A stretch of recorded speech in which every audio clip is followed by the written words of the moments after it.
What's up guys, Sammy here, and today I'm going to be giving you my review of the QNAP TS-877, a network attached storage unit. The model we're taking a look at today features 6 3.5-inch hot swappable bays, 2 2.5-inch SSD bays, and 2 M.2 SSD bays, and feature the Ryzen 1600 6-core 12-thread CPU with 8GB of DDR4 RAM as standard. You'll find included in the box 2 M.2 SSD cooling modules, which should supposedly keep your M.2 SSD drives cooler, which are renowned for getting warm. Next up, you'll find 6 pairs of 2.5-inch SSD flathead screws, and 2 pairs of flathead screws for the M.2 SSD drives for mounting. Along with those, you'll find 2 1GB Ethernet cables, your standard AC kettle plug cord, and a quick installation guide. Taking a look at the QNAP TS-877, starting from the front, we have a USB 3.0 port with its one-touch copy button.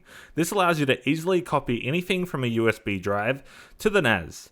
Above that, you'll find the power button with its green LED indicator and a nice blue LED line effect to show that the NAS is switched on. To the left, you've got those 6 3.5-inch hot swappable bays. It's really easy to swap out these drives, and I found migrating from the QNAP TVS682T was truly a breeze. Above those bays, you'll find 2 2.5-inch SSD bays and an LED display with enter and select buttons. This can be useful to give you information about the status of your QNAP NAS, for example firmware version, displaying the local IP addresses for the NAS, and available storage. Taking a look at the back of the QNAP TS-877, you'll find one PCIe 3.0 8X slot, a 1 PCIe 3.0 4X slot, and a 1 PCIe 2.0 4X slot. That's right, you're able to use a graphics card and extend the use with VM applications. Other slots could be used, for example, with a 10GB Ethernet or Wi-Fi card. Below that, you'll find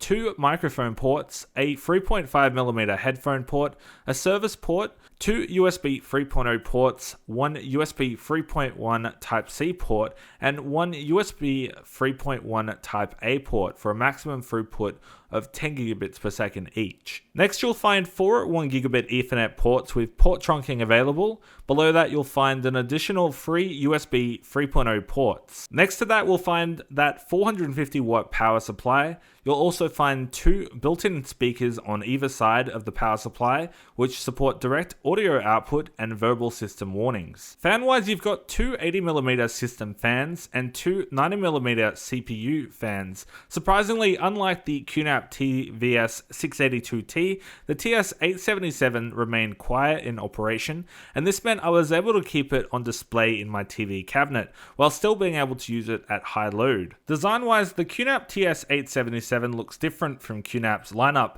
and I don't mind it personally. It has a gold type outer shell. As I mentioned before, the QNAP TS-877 features the AMD Ryzen 5 1600 CPU. It's a 6-core 12-threaded processor with a 3.2 GHz base clock and a turbo boost of 3.6 GHz. This means you have quite a powerful NAS in a small form factor. Moving on to the software side of things, setting up the QNAP TS-877 was a breeze with the QFinder Pro application. From here, since I migrated the drives, I was able to continue to use the QNAP experience I've enjoyed in the past. If you haven't seen my previous reviews and how I explain the uses of the QTS dashboard, it's somewhat of an easy user interface that allows you to install apps, control functionality of the NAS, create backups, and access files within its interface. QTS provides information such as health of my hard drives, available/used storage statistics, and hardware information in real time. Looking at the QTS App Store, from the QTS Essentials list, you have the option of installing QNAP created apps,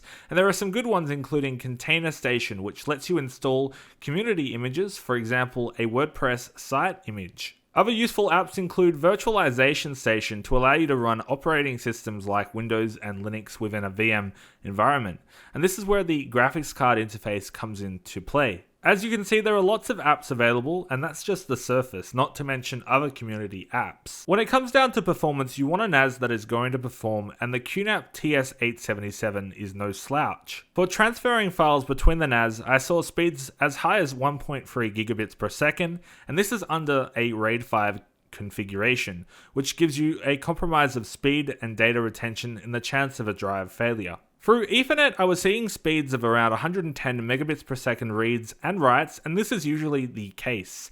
What I would have liked to have tested though was the USB 3.1 Type-C or Type-A connectivity with its 10 gigabits per second performance, possibly something I'll revisit in the future. I personally use my QNAP NAS for storing footage and project files from my videos and organizing my media with Plex Media Server. Here I'm able to keep my movies and TV shows organized with posters and metadata information. With the QNAP TS-877 and Plex, I was able to play a 4K HDR movie directly over the network with ease. Transcoding also handled multiple streams as well with low CPU usage. So what are my thoughts on the QNAP TS-877? I personally think that if you're after a storage environment that is backed by updates, offers a clean interface for management, and features solid performance, these are the types of things that I look for in a NAS. Features aside from the bonuses that the QNAP TS-877 offers, for me, it delivers on what I look for in a NAS. As for price, it's going to depend on the type of user you are. What I did appreciate was that the unit is quiet and is perfect for a multimedia hub while not being part of the TVS lineup. If you're in the market for a quality NAS unit, you can't go wrong with the QNAP TS-877. But that's going to wrap it up for my review of the QNAP TS-877. A special thanks to QNAP for providing the unit for review. Please note that all the opinions in this video are my own, and nobody saw the video before it was published. Anyways, thanks for watching. If you enjoyed the video, please give the video a like and subscribe. But yeah, hope you guys have an awesome day, and I'll catch you in the next one. Peace.